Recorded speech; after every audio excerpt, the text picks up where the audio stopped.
Не знам дали кога би ги љубела безусловно, би го толерирала сето тоа, би била над сето тоа. Здраво и добре дојдовте во уште едно видео на каналот Ти можеш. Во денешното видео ќе зборувам за љубовта, односно за потребата за љубов или за тоа дека сите сакаме да бидеме сакани, да имаме своји идеални партнери, идеални односи, да ги најдеме и оствариме нашите љубовни приказни од соништата. Имам чувство како секогаш тоа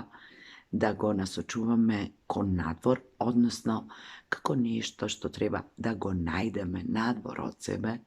како нешто кое ако не се оствари, ја бараме причината пак надвор од себе во другите луѓе. Па неретко може да чуеме нема љубов, нема веќе мажи, нема жени, не постојат партнери, идеални партнери, не може да се најде љубов, разбирање и така натаму, што е некако одлика на ова посовремено време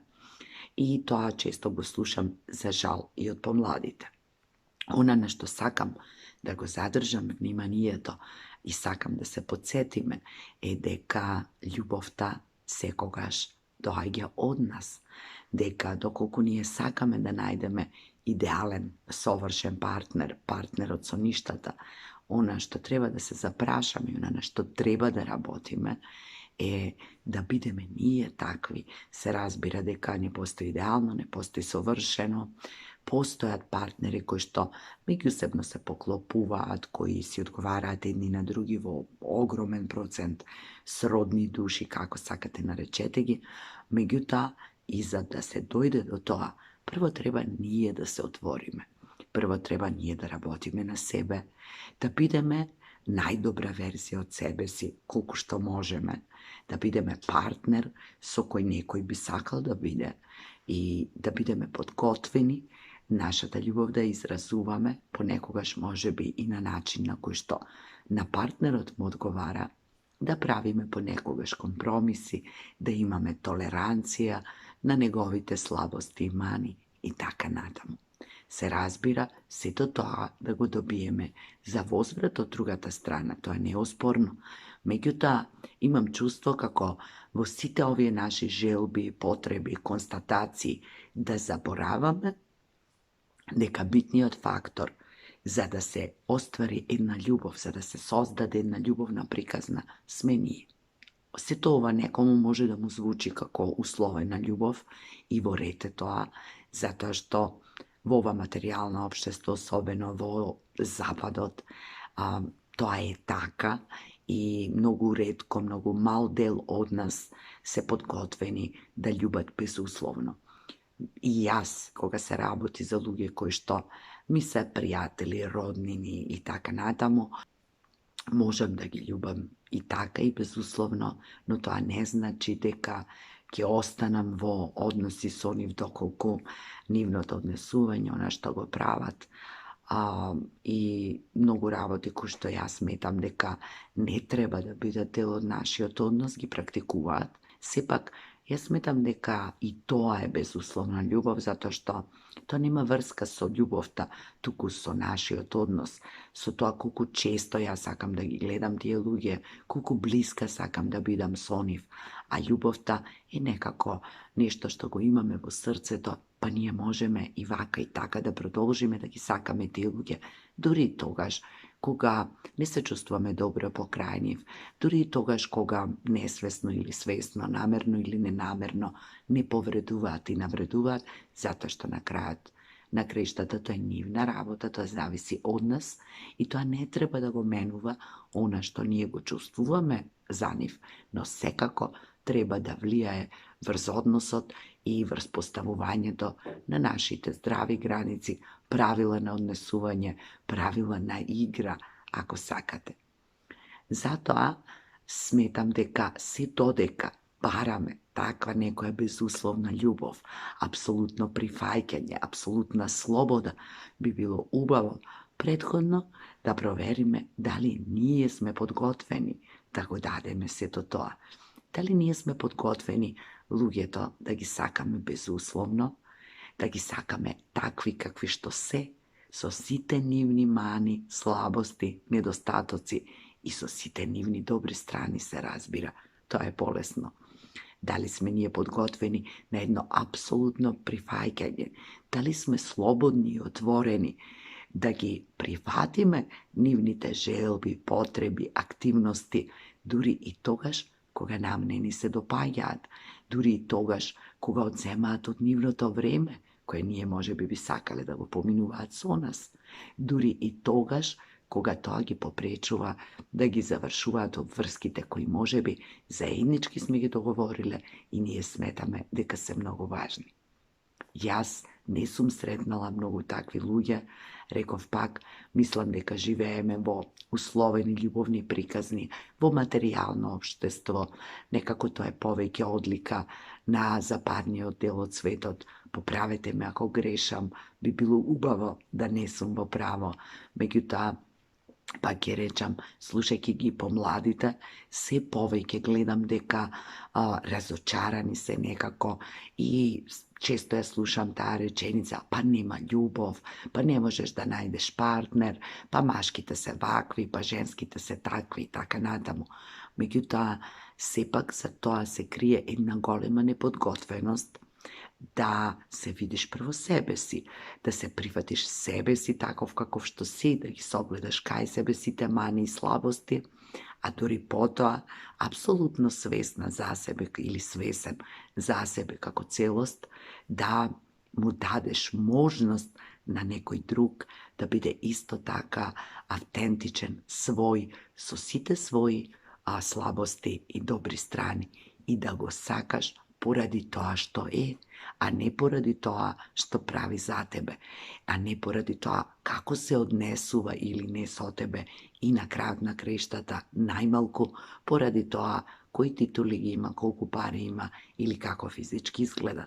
Се тоа во ред, луѓето бираат тоа што им треба, се разбира. Ова особено е поврзано со периодот на заљубеноста или со помладите години, што не значи дека и возрастните не можат да се заљубат и да се насочат токму на овие квалитети кои што ги зборувам, на физичкиот изглед, на моќта, на угледот, или пак едноставно има луѓе на кои што тоа им е битно, тоа им е потребно, тоа ги задоволува нивните потреби и тоа е апсолутно во ред. Има луѓе кои користат еден јазик на љубовта, луѓе кои користат друг јазик на љубовта. Јас зборував за 5 јазици на љубовта, имате за тоа видеа, можете да ги погледнете. Меѓутоа, овде зборувам за една апсолутна, безусловна љубов со која што ние ги прифаќаме нашите партнери и кои исто така најверојатно и очекуваме да не прифатат. Дали сме ние способни за тоа? Или пак се влюбуваме и ја сакаме потоа, како сакате, нашата слика за нив, која што најчесто е идеализирана, независно дали тие на почетокот се прикривале намерно или ненамерно, се плашеле да се отворат, што е и нормално, нели, на секој му треба различно време. Дали се промениле? Дали ние сме се промениле? Дали може би нашите очекувања се промениле? Но со текот на времето, особено откако ќе помине таа првична залуденост, заљубеност, таа страст, доаѓаме до ситуација кога поинаку ги гледаме своите партнери, кога поинаку ја гледаме целата таа приказна, кога заљубеноста која треба да премине во нешто постабилно, во нешто подолготрајно, ние влегуваме во некакви емотивни кризи, преиспитувања и често сме дури и разочарани, затоа што не можеме да го препознаеме човекот кој некогаш бил или човекот кој некогаш, се надевам, сами сме го избрале. Се разбира, тоа се однесува и на машкиот пол и нивните партнерки. Затоа, прашањето, темата за размислување ми е дали ние сме способни да љубиме така како што очекуваме од другите. Дали ние сме способни да ги прифатиме луѓето автентични, такви какви што се. Дали ние сме подготвени да се ослободиме од нашата идеализирана слика, да не проектираме во нив некои наши особини, да не бараме да ги задоволат нашите потреби, туку едноставно да љубиме, да даваме и да живееме дел од животот или животот заедно со луѓето, без да се обидуваме да ги менуваме, да ги направиме такви какви што ние сакаме да бидат.